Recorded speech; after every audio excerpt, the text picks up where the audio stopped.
ദിലീപ് കുമാർ, രാഷ്ട്രീയമായി ഇതേ ഏറെ ഗുണം ചെയ്യും പ്രതിപക്ഷ ഐക്യനിരക്ക് ഈ പ്രത്യേകിച്ചും ഈ ലോക്സഭാ തെരഞ്ഞെടുപ്പ് കാലത്ത് എന്ന് ഇപ്പോൾ പ്രതിപക്ഷ നേതാക്കൾ കൂടി പ്രതികരിക്കുന്നുണ്ട്. കേസിന്റെ മെറിറ്റിലേക്ക് വന്നു കഴിഞ്ഞാൽ നേരത്തെ ഇ.ഡി പറഞ്ഞ വാദങ്ങൾ അതൊക്കെ തന്നെ ഇപ്പോഴും അവിടെ നിൽക്കുന്നുണ്ട്.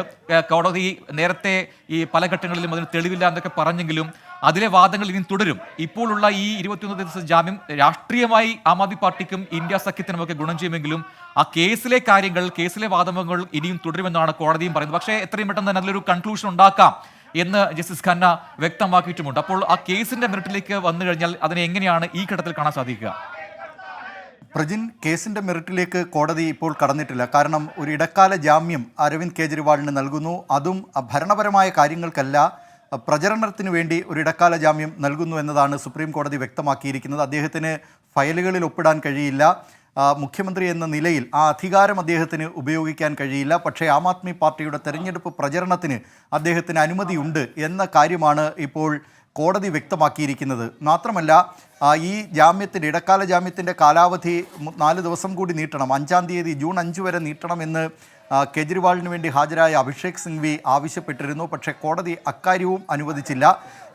ഭരണപരമായിട്ടുള്ള ഉത്തരവാദിത്വങ്ങൾ നിറവേറ്റുന്നതിന് അദ്ദേഹത്തെ അനുവദിക്കണം എന്ന ആവശ്യം, അതായത് മുഖ്യമന്ത്രിയായി അദ്ദേഹത്തിന് ഫയലുകളിലൊക്കെ ഒപ്പിടുന്നതിനുള്ള അധികാരം തുടർന്നും നൽകണം എന്ന ആവശ്യവും അഭിഷേക് സിംഗ്വി അരവിന്ദ് കെജ്രിവാളിന് വേണ്ടി കോടതി മുമ്പാകെ ഉന്നയിച്ചിരുന്നു. പക്ഷേ അക്കാര്യത്തിലും കോടതി പറഞ്ഞത് ഇപ്പോൾ ഇടക്കാല ജാമ്യം നൽകുന്നത് തെരഞ്ഞെടുപ്പ് പ്രചരണത്തിന് വേണ്ടി മാത്രമാണ്. ഭരണപരമായ മറ്റു ഉത്തരവാദിത്തങ്ങൾ അദ്ദേഹത്തിന് നിർവഹിക്കേണ്ടി വരികയാണെങ്കിൽ അത് അദ്ദേഹത്തിനെ പ്രതി ചേർത്തുകൊണ്ടുള്ള ആ ഇ.ഡിയുടെ ആരോപണങ്ങളുണ്ട്, അതിൽ വെള്ളം ചേർക്കുന്നതിന് തുല്യമാകും. അതുകൊണ്ട് ആ വിഷയത്തിലേക്ക് ഇപ്പോൾ കടക്കുന്നില്ല എന്നാണ് സുപ്രീം കോടതി വ്യക്തമാക്കിയത്. തെരഞ്ഞെടുപ്പ് പ്രചരണത്തിന് വേണ്ടി മാത്രമാണ് അദ്ദേഹത്തിന് അനുമതി നൽകിയിട്ടുള്ളത്. പക്ഷേ അതുപോലും ആം ആദ്മി പാർട്ടിയെ സംബന്ധിച്ച്, ഇന്ത്യ സഖ്യത്തെ സംബന്ധിച്ച് വലിയ ഊർജം പകരുന്ന ഒരു തീരുമാനമാണ് എന്ന കാര്യത്തിൽ യാതൊരു തർക്കവുമില്ല.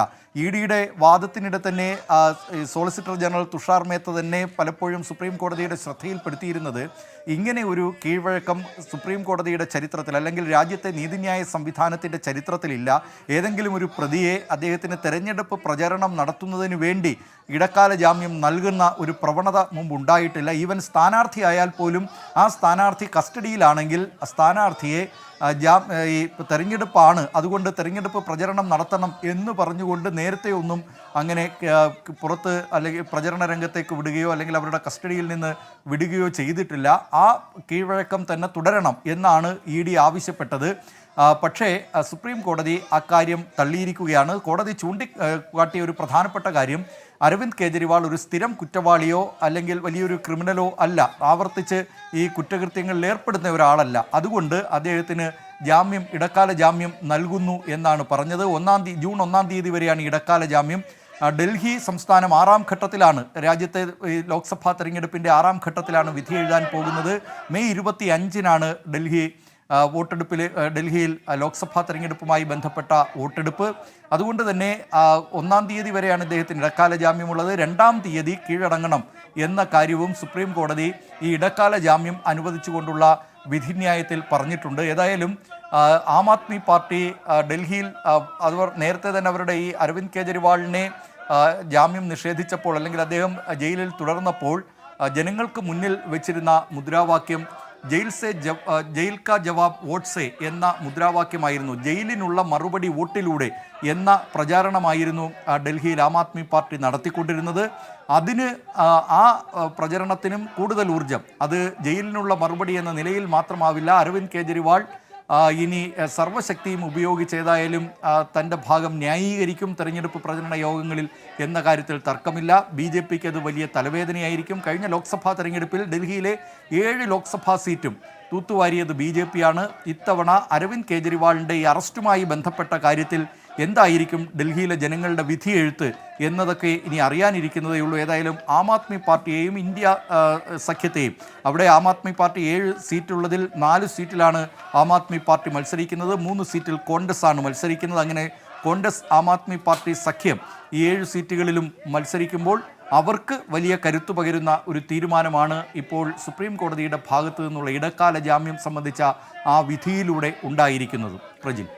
ശരി, ദിലീപ് കുമാർ, മറ്റൊരു പ്രധാനപ്പെട്ട കാര്യം, നേരത്തെ തന്നെ ED ഉയർത്തിയ പ്രധാനപ്പെട്ട വാദങ്ങളിൽ ഒന്ന് ഈ ഡൽഹി മദ്യനയ അഴിമതി കേസുമായി ബന്ധപ്പെട്ടുകൊണ്ട് ലഭിച്ച പണം, അഴിമതി പണം, അത് ഗോവയിൽ ഉൾപ്പെടെ തെരഞ്ഞെടുപ്പിൽ ഉപയോഗിച്ചു, അതിന് വ്യക്തമായ തെളിവുകളുണ്ട് എന്നാണ് ഇതുവരെ പറഞ്ഞത്. പക്ഷേ കഴിഞ്ഞ തവണയൊക്കെ ഈ ആം ആദ്മി പാർട്ടിയോടും ഒപ്പം കെജ്രിവാളിന്റെ ആവശ്യം മാറി, ഇലക്ഷൻ പ്രചാരണത്തിന് പുറത്തു പോകാൻ അനുവദിക്കണം, അതിനായി ജാമ്യം നൽകണമെന്ന ആവശ്യം വന്നപ്പോൾ ആ ആവശ്യം മാറ്റി, അല്ലെങ്കിൽ ആ വാദം മാറ്റി, പിന്നീട് പറഞ്ഞു തെളിവുകളുണ്ട്, അത് പുറത്തു കൊണ്ടുവരാം. പക്ഷേ ഇപ്പോൾ ഈ ആവശ്യത്തിൽ ജാമ്യം നൽകാൻ പാടില്ല, അത് ശരിയല്ല എന്ന് ED തുടർച്ചയായി വാദിക്കുകയായിരുന്നു. ഇന്ന് പോലും ശക്തമായ രീതിയിൽ ആ വാദം അവിടെ ഉണ്ടായി എന്നുള്ളതാണ് EDയുടെ ഭാഗത്തുനിന്നും. പക്ഷെ അപ്പോൾ നേരത്തെ ദിലീപ് പറഞ്ഞതുപോലെ ആ വാദമുഖങ്ങൾ ഉയർത്തിയപ്പോൾ സുപ്രീം കോടതി അതിനെ ഖണ്ഡിച്ചതുകൊണ്ട് പറഞ്ഞത് ഇതിൻ്റെ ഒരു സ്ട്രേ ജാക്കറ്റായി കാണേണ്ടതില്ല, അത് മാത്രമായി കാണേണ്ടതില്ല, അതുകൊണ്ട് we will pass the order, നമ്മൾ ഓർഡർ ഇറക്കുകയാണെന്ന് പറയുന്നു. അതേസമയം തന്നെ അടുത്ത ഒരു ആഴ്ചയ്ക്കുള്ളിൽ തന്നെ പരമാവധി will try to conclude the arguments എന്ന് കൂടി പറയുന്നുണ്ട്. അത് നേരത്തെ ഈ ED അറസ്റ്റിനെതിരെ നൽകിയ ജാമ്യ ഹർജിയാണ് എന്ന് പറയുമ്പോൾ ഒരുപക്ഷെ അടുത്ത ആഴ്ച അതിലും ഒരു വിധി ഉണ്ടാവാം എന്നല്ലേ കരുതേണ്ടത്?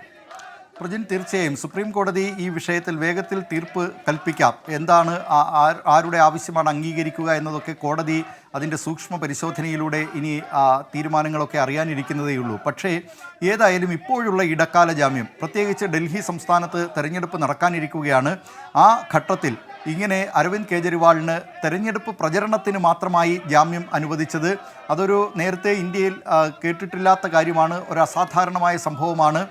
അത്തരത്തിൽ അത് സുപ്രീം കോടതി അതിൻ്റെ മെറിറ്റ്സ് തീർച്ചയായും പരിശോധിച്ച് തന്നെയാണ് ഈ ഇടക്കാല ജാമ്യം അനുവദിച്ചിട്ടുള്ളത്. അതുകൊണ്ട് അത് ഈ ഇടക്കാല ജാമ്യം മാത്രമല്ല, നേരത്തെ പ്രജിൻ ചൂണ്ടിക്കാട്ടിയതുപോലെ അരവിന്ദ് കെജ്രിവാൾ ഉന്നയിച്ചിരിക്കുന്ന പ്രധാനപ്പെട്ട ആവശ്യം ഈ കേസ് റദ്ദാക്കണം എന്നത്, അത്തരം ആ കേസ് അതുമായി ബന്ധപ്പെട്ട ഹർജിയിലൊക്കെ വാദം കേട്ടുകൊണ്ടിരിക്കുകയാണ്. അതുകൊണ്ട് അതിൽ വേഗം തന്നെ സുപ്രീം കോടതിയുടെ ഭാഗത്തു നിന്നൊരു തീരുമാനം ഉണ്ടാവുക എന്നതും ആം ആദ്മി പാർട്ടിയെ സംബന്ധിച്ച് വലിയ പ്രതീക്ഷയോടുകൂടിയാണ് കാണുന്നത്. കാരണം മാത്രമല്ല ദിലീപ്, അതിനകത്ത് ചില സൂചനകൾ കൂടി നമുക്ക് ഈ സുപ്രീം കോടതി നിരീക്ഷണങ്ങളിൽ കാണാൻ സാധിക്കും. അതായത് ഇനി പുറത്തിറങ്ങിയാൽ തന്നെ ഈ ഇലക്ഷൻ പ്രചാരണ സമയത്ത് ഈ കേസുമായി ബന്ധപ്പെട്ടുകൊണ്ട് ഒരു കാര്യങ്ങളും കെജ്രിവാൾ പറയാൻ പാടില്ല എന്ന് ED വാദിക്കുന്നുണ്ടായിരുന്നു. ആ സമയത്ത് സുപ്രീം കോടതി എടുത്ത നിലപാട് അത് എങ്ങനെ പറയാൻ സാധിക്കും? ഇപ്പോൾ സഞ്ജയ് സിംഗിന്റെ ഒക്കെ കേസിൽ നിങ്ങൾ എടുത്ത നിലപാട് പോലെ ആ സമയത്ത് ഏതൊക്കെ രീതിയിൽ ശക്തമായി നിങ്ങൾ എതിർത്തിട്ടുണ്ട്, ആ രീതിയിൽ വാദമുഖങ്ങൾ ഉയർത്തി നിങ്ങൾക്ക് കെജ്രിവാളിനെ എതിർക്കാമെന്ന് കോടതി പറയുന്നുണ്ട്. അപ്പോൾ അത്തരം നിരീക്ഷണങ്ങൾ ഈ കേസിനെ അത് യഥാർത്ഥത്തിൽ വളരെ കൃത്യമായി തന്നെ ഒരു സൂചനകൾ നൽകുന്ന രീതിയിലുള്ള നിരീക്ഷണമായി കാണാൻ സാധിക്കുമോ? പ്രജിൻ, നമുക്കേതായാലും നിരീക്ഷണങ്ങളെ ഒരുപക്ഷെ അന്തിമ വിധിയെ സ്വാധീനിക്കും എന്ന് തീർത്തു പറഞ്ഞുകൂടാ. കാരണം പല കേസുകളിലും കോടതിയുടെ നിരീക്ഷണങ്ങൾ പലപ്പോഴും വ്യത്യസ്തമായിരുന്നു. പക്ഷേ അന്തിമ വിധി വരുമ്പോൾ ആ കേസിൽ വിധി വ്യത്യസ്തമായി വരുന്നതും നമ്മൾ കണ്ടിട്ടുണ്ട്. പക്ഷേ ഇതിനെ ഒരു സൂചനയായി വേണമെങ്കിൽ നമുക്ക് കാണാവുന്നതാണ്. അത് ഒരുപക്ഷെ അരവിന്ദ് കെജ്രിവാളിൻ്റെ ആവശ്യം അംഗീകരിക്കുമോ എന്നതൊക്കെ ഇനി അറിയാനിരിക്കുന്നതേ ഉള്ളൂ. പക്ഷേ കോടതിയെ സംബന്ധിച്ച് ആം ആദ്മി പാർട്ടി പ്രവർത്തകരെ സംബന്ധിച്ച് ഈ കോടതിയുടെ പരാമർശങ്ങൾ, നിരീക്ഷണങ്ങളൊക്കെ അത് അവരെ സംബന്ധിച്ചൊരു വലിയ സന്തോഷം നൽകുന്ന കാര്യമാണ് എന്നതിൽ യാതൊരു തർക്കവുമില്ല. പക്ഷേ ആം ആദ്മി പാർട്ടിയെ സംബന്ധിച്ചും ഇപ്പോൾ ഈ അരവിന്ദ് കെജ്രിവാൾ പുറത്തു വരുന്നതിലൂടെ തെരഞ്ഞെടുപ്പ് പ്രചരണം ഡൽഹിയിൽ അതിൻ്റെ പാരമ്യത്തിലേക്ക് എത്തുകയാണ്.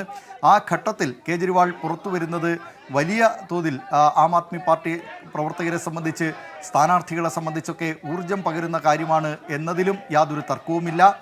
നേരത്തെ തന്നെ ആം ആദ്മി പാർട്ടിക്കുണ്ടായിരുന്ന ഒരു വലിയ പ്രതിസന്ധി, ഡൽഹിയിൽ അരവിന്ദ് കെജ്രിവാൾ എന്ന ഒരു ഏകശിലയിൽ തീർത്ത വിഗ്രഹമാണ് അവിടെയുള്ളത്. ആം ആദ്മി പാർട്ടി എന്ന് പറഞ്ഞാൽ അരവിന്ദ് കെജ്രിവാളാണ്. മറ്റൊരു നേതാവിനെ, രണ്ടാമത്തെ നേതാവായി കേജ്രിവാൾ കഴിഞ്ഞാൽ മറ്റൊരു നേതാവ് എന്ന നിലയിൽ ഉയർത്തിക്കാട്ടാൻ ആം ആദ്മി പാർട്ടിക്ക് ഉണ്ടായിരുന്നില്ല.